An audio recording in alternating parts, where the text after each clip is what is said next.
A gente grava para depois avaliar. Se vê que a avaliação ela é muito complicada, né? Porque eu mesmo me avaliando não é muito bom, né?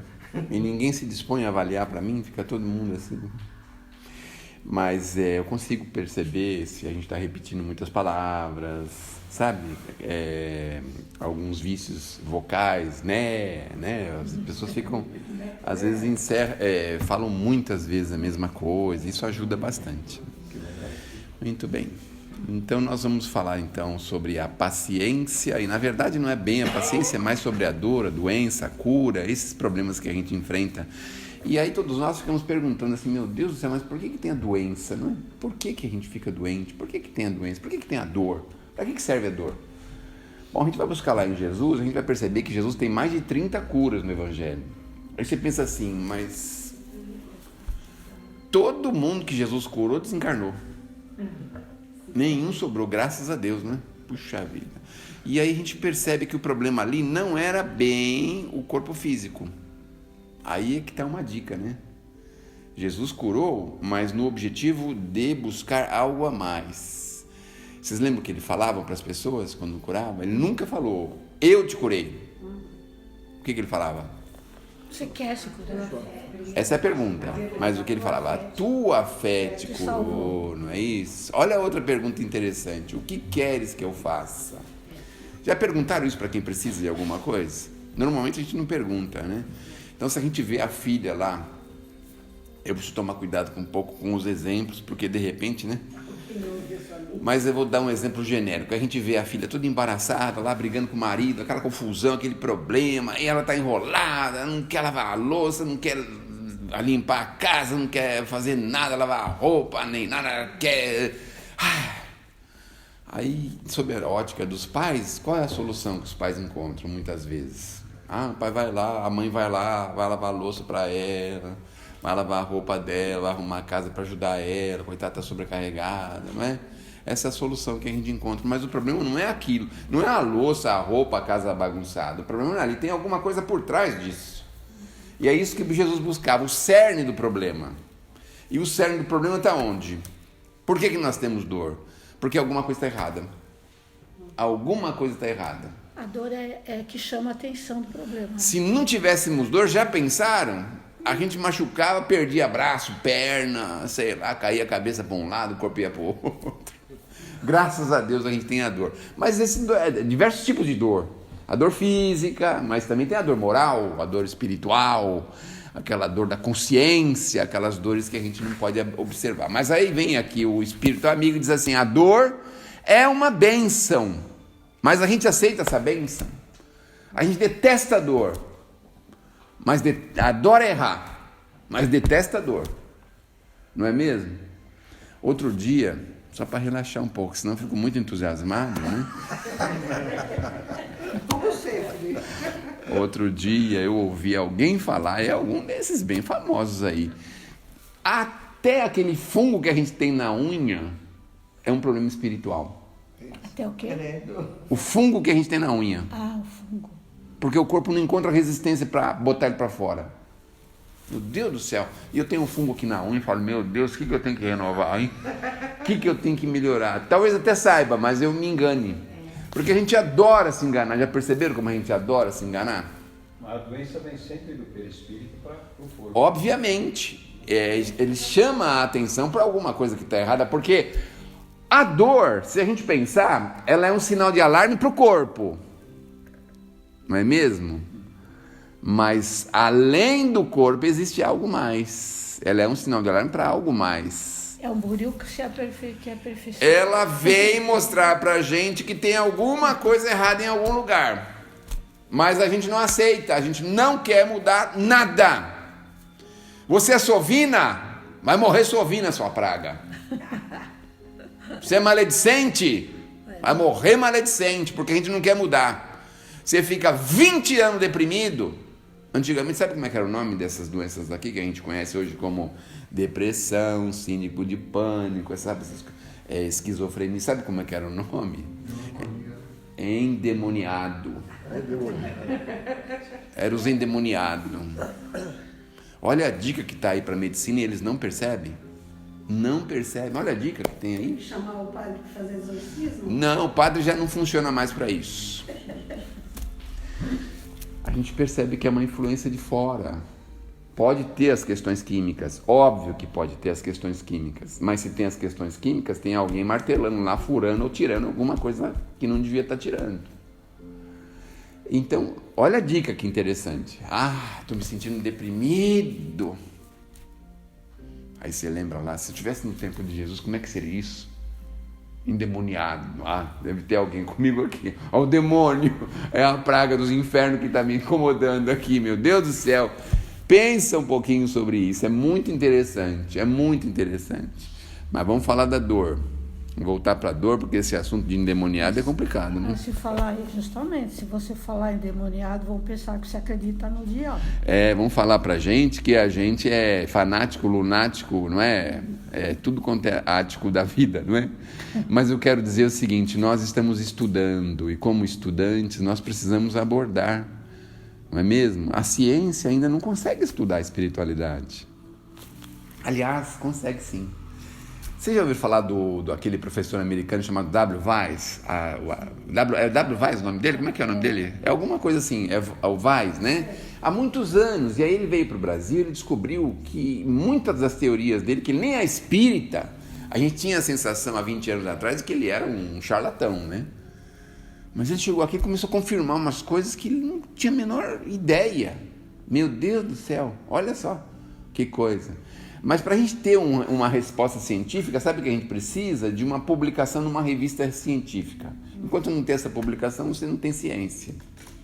Mas o que adianta você põe lá na revista científica e depois fala assim, não, isso é relativo. Quer dizer, a ciência nunca se confirma com absolutamente nada, né? Mas nós estamos estudando. Quando a gente fala endemoniado, nós estamos falando para nós, não falando para falar para os outros. Mas você pode até olhar para ele e falar, nossa, ele está endemoniado. O meu pai falava assim, para a gente relaxar um pouco. Ele está abecedado. Abecedado. Eu pensava assim quando era jovenzinho, falava, meu Deus, o que é abecedado? Quer dizer, não sabe o alfabeto? É o A, I, O, U, é as vogais, os consoantes. O que é abecedado, né? Obsedado, né? Era obsidiado, era a forma diminutiva ou aquela forma mais cômoda de falar uma palavra difícil, né? Não, meu pai não era. Muito bem. E aí nós vamos chegar aqui. A dor é uma bênção que Deus envia aos seus eleitos. Não vos aflijais, portanto, quando sofrerdes. A gente não se aflige quando sofre? Tem gente que está aflito até hoje. E está querendo se afligir ainda mais, porque alguém está falando aí, olha, quem não morreu nos últimos 2 anos, daqui para 2 anos vai morrer agora. Tem muita gente falando isso. Não é isso? Mesmo. Vai morrer agora. Não vai sobrar pedra sobre pedra. E a gente fica assim, meu Deus. Meu Deus.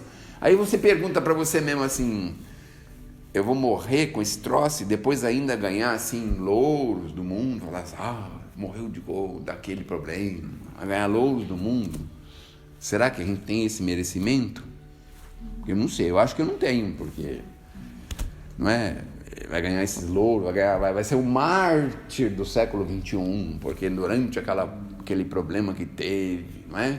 Ele foi junto com aquele problema, assim, tipo o Eurípides Barçanufo quando foi com a peste negra, né? Como é que era o nome da peste negra? Gripe espanhola. Gripe espanhola, o Eurípides foi embora com isso. Teve a rubéola também, não acho. Então. Espíritas famosos foram embora com isso, não é? Mas a gente não tem esse mérito.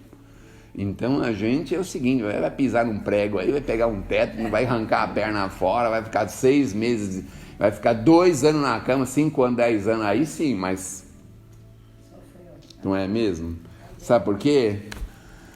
Porque a gente não quer corrigir, não quer continuar errando.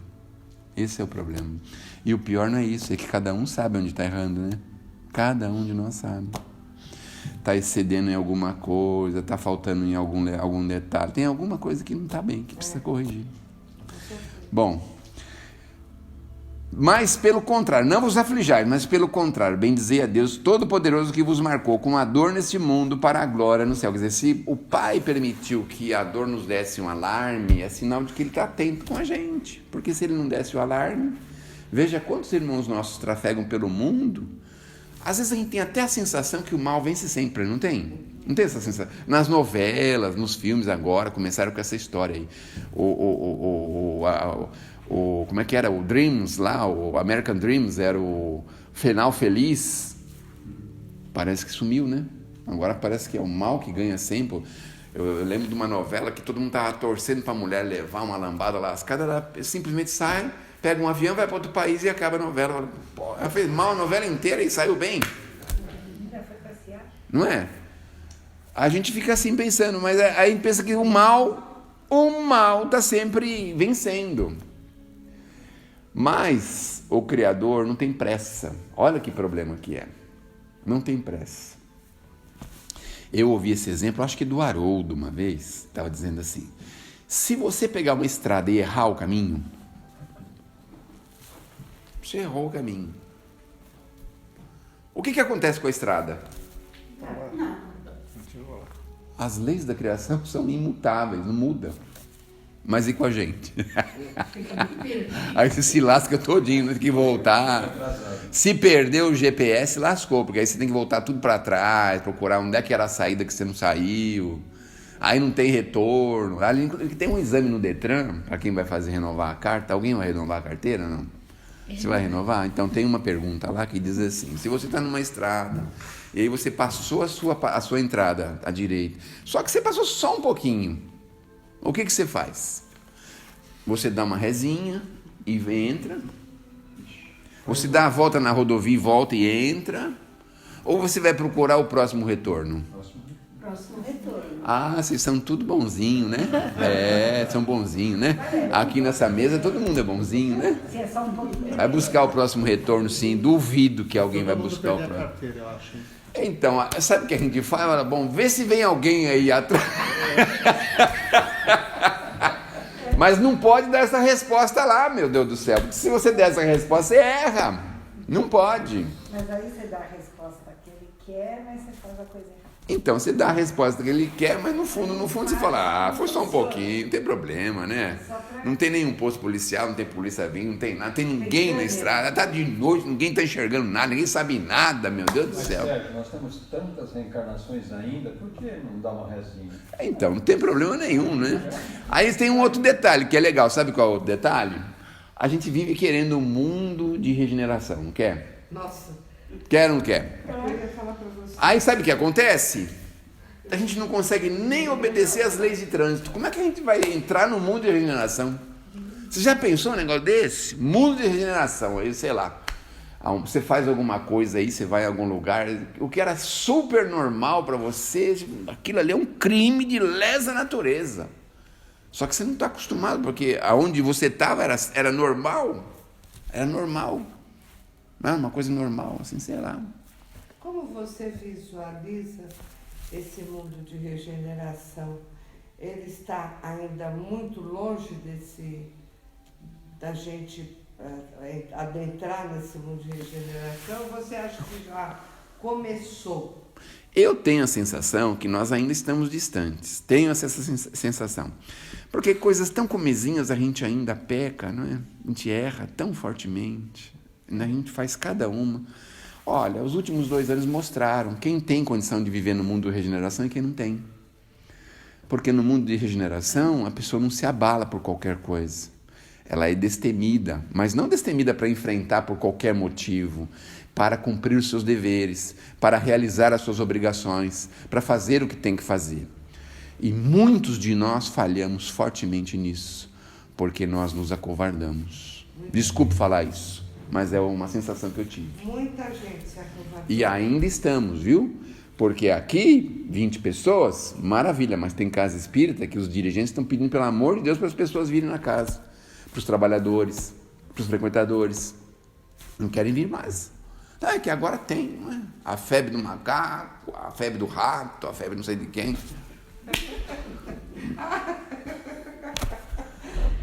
500 mil pessoas morrem por ano de pressão alta. Eu tenho pressão alta. 500 mil pessoas morrem. E vocês veem alguma campanha na televisão? 500 mil pessoas. Que é exatamente o que aconteceu com essas. Quantas foram? 600 mil, 700 mil? Não sei. Não, eu estou dizendo assim, é horrível. Em nível de comparação é horrível. Mas Mas é um problema que a gente vê em paralelo. Tem tantas outras coisas que tiram os problemas, tiram as pessoas na encarnação. É como se nós tivéssemos uma bomba dentro de nós. Eu consegui chegar a essa conclusão porque eu li um livro assim de um espírito que é assim aquele do Robson Pinheiro. Tem uns espíritos ali que é da pá virada, né? Aí me chamou a atenção o negócio, ele falou assim: fica tranquilo porque nós já implantamos uma bomba nele. A hora que a gente quiser, a gente aciona a bomba e ele vai embora, desencarna. Aí fiquei pensando, mas que bomba era essa? Que bomba que é essa? Que é isso? Não é? É o medo, eu acho. Não. Uma alteraçãozinha que se tem, não é? Composição do sangue. 3 motivos para pressão alta: obesidade, sedentarismo, excessos de gordura. Tristeza. 3 motivos, pressão alta, 3 motivos. Aí você pensa assim, aí é o último motivo, 4º motivo, hereditariedade. Aí você fala, bom, mas aí não tem jeito. Aí não tem como escapar. Não é mesmo? Não tem como escapar. Bom, aí você pensa assim, ele aciona a bomba, você começa a ter pressão alta e rompe uma veia. Olha só. Então, para a gente desencarnar, basta estar o quê? Está encarnado, não é mesmo? E eu não sei por que a gente tem tanto medo de viver. Não sei. Porque a gente pode desencarnar a qualquer momento. E se eles ligam a bomba na gente? A gente não sabe. Nesse caso aí, estava falando de um político, viu? Mas diz que quem coloca, até eu ouvi falar em livros espíritas, inclusive um que não é tão de dúvida, não, que é um reembolsor, mas não é de duvidar, que os espíritos negativos colocam, as pessoas também negativas, que têm a mesma afinidade, um aparelhinho no cérebro que faz você vibrar e fazer as coisas conforme eles querem. Mas isso são os negativos com negativo, não o negativo com positivo. Então, é sintonia, né? É preciso sintonia. Exatamente. Bom, aí o espírito amigo continua assim: sede pacientes, pois a paciência também é caridade. E deveis praticar a lei de caridade ensinada pelo Cristo enviado de Deus. Enviado de Deus. A caridade que consiste em dar esmolas aos pobres é a mais fácil de todas. Ponto. Ai, meu Deus do céu. Bom, vamos voltar para a dor, para a doença. Nós precisamos observar se nós não estamos errando o ponto. O que é errar o ponto? É o significado do pecado. Pecado significa errar o ponto. Então, o alvo, né? Aí você tem um alvo ali, você atira no alvo e erra. Isso é um pecado. Então, nós precisamos perceber por que nós estamos errando no alvo. Porque nós sabemos como temos que acertar. Mas a gente erra por deliberação própria. Então, nós precisamos acertar nesse ponto. Porque acertando nesse ponto, obviamente, a gente reduz uma série de problemas que a gente vive. Uma série deles. Mas, em sã consciência, não está tão gostoso ficar desse jeito mesmo? Não está ótimo assim? Comodismo, né? A gente quer. A gente vai sábado à tarde na padaria, compra lá o pãozinho fresquinho, toma um café bem gostoso, não é? No domingo, no meu tempo, né? Agora não sei se continua assim, a macarronada com frango, tá tão bom assim, não precisa mudar nada. Era domingo, quinta-feira só para os ricos, acho que era o seu caso. Agora, né, no cardápio popular, né? Sexta é peixe. Eu lembro desse cardápio. Segunda é virada. Segunda. Bom, quarta-feira era? E sábado? Tá vendo só? Mas viu só, tem uma coisa. Você está falando aí que a gente não acerta o alvo e coisa assim, né? Existe a questão da nossa situação no caminho espiritual, na posição que a gente se encontra. Existem muitas questões na questão de qual efetivamente seria, vamos dizer, o alvo dentro de uma questão. Tipo, exemplo, sei lá, você tem que fazer alguma determinada coisa, só que você mesmo não situa-se muito bem naquilo que é o correto mesmo ou não correto. Tipo, sei lá, por exemplo, uma vizinha lá, o vizinho está brigando com a vizinha e está em vias de começa a tipo, dar uns tapas na mulher dele, e aí você entra num conflito, né? Você vai lá, você chama a polícia, você se mete, você não se mete, isso em qualquer questão da vida da gente, né? Então eu acho que tem muita coisa, pela nossa falta de vivência, pela nossa falta de conhecimento ainda, acertar essa questão do alvo aí, né? Então a gente passa a existência, né? Como a gente falou da última vez, lá quando eles chamam o André Luiz de assassino, porque ele tinha uma gula, né? Então é complexo as coisas, né? Então, vamos dizer assim, eu acho que deve ter muito atenuante para nós essa questão de acertar o alvo, né? Porque a gente está ainda numa situação muito... Nós estamos aqui adquirindo experiências. Você tem toda a razão. É por isso que nós temos a liberdade de escolha e temos a paternidade divina, que não nos força a nada, não é? Ela nos dá oportunidades para você adquirir entendimento, conhecimento. A ignorância é um dos problemas que nós temos em não acertar o alvo.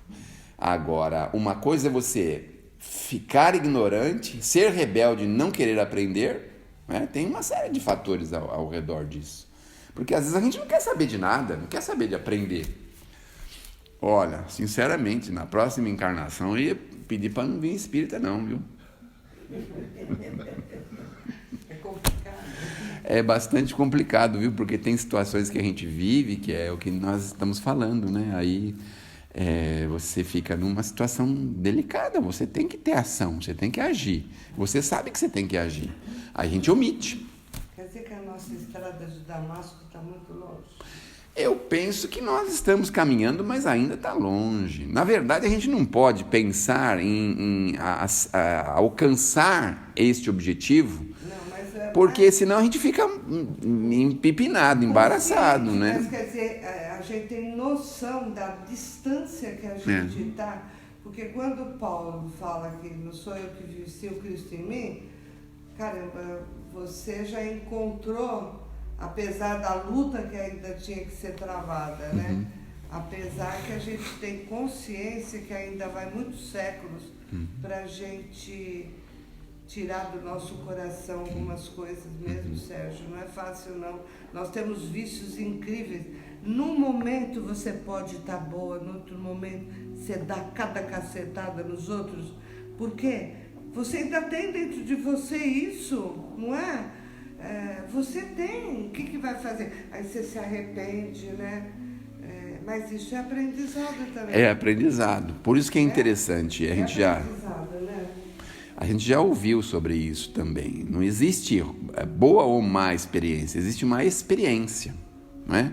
Que ela vai ser útil para você mais cedo ou mais tarde. Claro. Essa experiência vai ser útil. Então, se hoje você cometeu um desatino, tem cometido um desatino, porque aqui na Terra também tem muito segredo, né? Ou a gente já errou muito, ou está errando, ou vai errar, não tem jeito. Não tem jeito de escapar aqui. Então, a gente fica olhando, né? Cria um conceito, que é um pré-conceito, que é uma coisa... O preconceito, que na verdade é um conceito sem você saber. Você não sabe o que é. Você cria um conceito sem saber o que está acontecendo, na verdade, não é? Porque a gente fica aborrecido com o erro de um, com o erro de outro, com esse, com aquilo outro, mas a gente também não se pergunta, se eu estivesse no lugar dele, como que eu me comportaria? A gente também, às vezes, esquece um pouco disso, não é? Então você aponta, mas você de vez em quando pensa, e se eu estivesse lá? E se fosse eu que estivesse vivendo isso? E a dor justamente surge, que na verdade é a forma que a criação encontrou para empurrar a gente para fora de um problema. A dor serve para isso. Só que às vezes a dor ela não está suficiente para fazer isso com a gente. Então a gente fica, por exemplo, com a mãozinha ali no fogo, ela não está queimando muito a ponto da gente tirar. Ela está meio que esquentando, às vezes dá uma ardidinha, mas você está com ela ali. Agora, se você afirmar e queimar a mão, aí você tira. Então a dor, muitas vezes acontece isso. E às vezes a gente passa uma encarnação inteira com dor, com problemas, porque a gente não, a dor que nós vivemos não foi suficiente para empurrar a gente para fora do problema. Mas um dia vai chegar esse momento, não é? Então eu penso que a sabedoria divina vai temperando até o ponto que ela fala, bom, agora não tem mais jeito, tem que empurrar ele para a dor, porque senão ele não vai conseguir se modificar, não vai conseguir se melhorar, não vai corrigir, não é? Bom. Sabe que aquela mensagem de remuneração espiritual do Emmanuel, que ele diz que a tua modificação pode ser tão grande que às vezes uma coisa que você teria que ser eliminada, você pode fazer mais adiante e até eliminar do teu campo espiritual, dependendo, né? Acho que tá certo, a gente sabe que muitos de nós estamos aqui na provas e expiações e tem que passar por alguma coisa, né? Mas é interessante o que fala, é Emmanuel, né, que fala, né? Mas ele fala que fica suspensa por tempo... Por prazo indeterminado. Não, é isso que eu falei. Mas não tirou. Pode até ser eliminado, a mensagem fala. Eu penso que nós temos, segundo o Livro dos Espíritos, nós temos etapas de ultrapassar o problema. A mensagem fala isso. De ultrapassar, não é? O desequilíbrio, o erro, a falta de mira, né? Falta de pontaria, e tem formas de ultrapassar isso. Então aí vem o arrependimento, vem Atitudes, né? As atitudes, as ações, né? Vem o arrependimento, vem a prova, vem a reparação do dano, né? Então tem uma série de questões. O Pedro falou lá, numa das suas cartas, dizendo o seguinte, que existe um atalho, que é justamente o que você está falando. Então, por exemplo, nós temos que um problema tem que passar pelo arrependimento, depois pela prova, depois pela expiação, depois pela reparação do dano. E depois para manter isso Então, sem sair do lucro. Tudo sem isso. cair fora. Mas aí o Pedro vem com um atalho. Ó, que interessante. A gente pegou a estrada errada, não pegou? Aí chegou, por exemplo, lá, a gente tinha que ir para o Rio de Janeiro e chegou em Belo Horizonte. A gente pegou a Fernão Dias em vez de pegar a Dutra, né? Muito bem. Aí a gente chegou, andou 500 km, chegou no Rio de Janeiro. Escuta, como é que faz agora? Aí vem o Pedro e fala pra gente o seguinte, existe um atalho. E qual que é o atalho? O amor cobre uma... Olha só, é a prática do bem e do amor. Vocês já repararam que os espíritos não deixam de dizer pra gente o tempo inteiro, especialmente na literatura do Chico, que nós precisamos praticar o bem? Veja o Gonçalves, entendeu isso tão fortemente, não é? Que ele abriu uma gama de coisas para dar oportunidade para as pessoas todas trabalharem. A gente ouvia ele falar sempre, filhinhos, fora da caridade não há salvação. Então, isso era constante É um atalho que nós temos para resolver problemas graves da nossa vida, não é? Então, se a gente conseguir... Vocês sabem que o seu Gonçalves é o mentor desta casa também, né? Ele é. Quer dizer, a mentora é Maria Dolores, mas o seu Gonçalves está junto com a gente, né? Que bom, né? Bom, então vamos lá. A esmola é a mais fácil de todas, mas há uma bem mais penosa e, consequentemente, bem mais meritória, que é a de perdoar os que Deus colocou em nosso caminho para serem os instrumentos dos nossos sofrimentos e submeterem à prova a nossa paciência. Então, esses são esses que nos incomodam tanto, que a gente tem vontade de matar ou sumir com eles, sei lá, o quê, né? Viu, Lúcia? Você precisa ter cuidado de chamar as pessoas para falar aqui. Imagina o expositor falar em matar e sumir com as pessoas. Pelo amor de Deus. Mas a gente diz assim... Tá exagerando, né? A gente dá uma pincelada mais forte, né? Porque aquela história de matar... Quem é que já não teve tanta raiva de uma coisa assim? Que vontade de torcer o pescoço de alguém, né? A gente é humano. Então, mas são justamente essas pessoas. Eu estou falando aqui, estou lembrando de algumas pessoas que me dão um trabalhão lascado. Eu tenho vontade de sumir, meu Deus do céu. Tenho vontade de sumir, mas são essas daqui. Levar lá, né, a roupa, o agasalho, o alimento, levar isso é fácil. Mas e aguentar essas pessoas que incomodam a gente? Como que faz? Não é? E como é que a gente resolve isso? É tão difícil, né? É o que ele fala aqui, olha.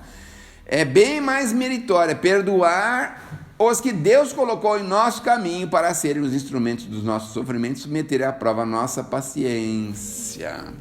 A vida é difícil, bem eu sei, constituindo-se de 1000 bagatelas que são como alfinetadas que acabam por nos ferir, mas é necessário olhar para os deveres que nos são impostos e para as consolações e compensações que obtemos, pois então veremos que as bênçãos são mais numerosas que as dores. O fardo parece mais leve quando olhamos para o alto do que quando curvamos a fronte para a terra.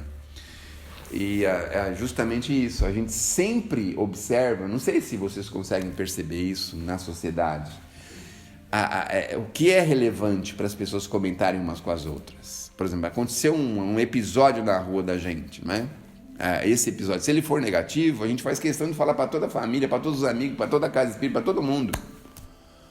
Agora, se é um episódio negativo, positivo, a gente praticamente o nosso radar nem alcança.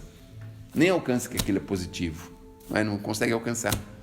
Quando a gente vê algumas coisas assim bacanas acontecerem, não é? Puxa vida, olha o que aconteceu.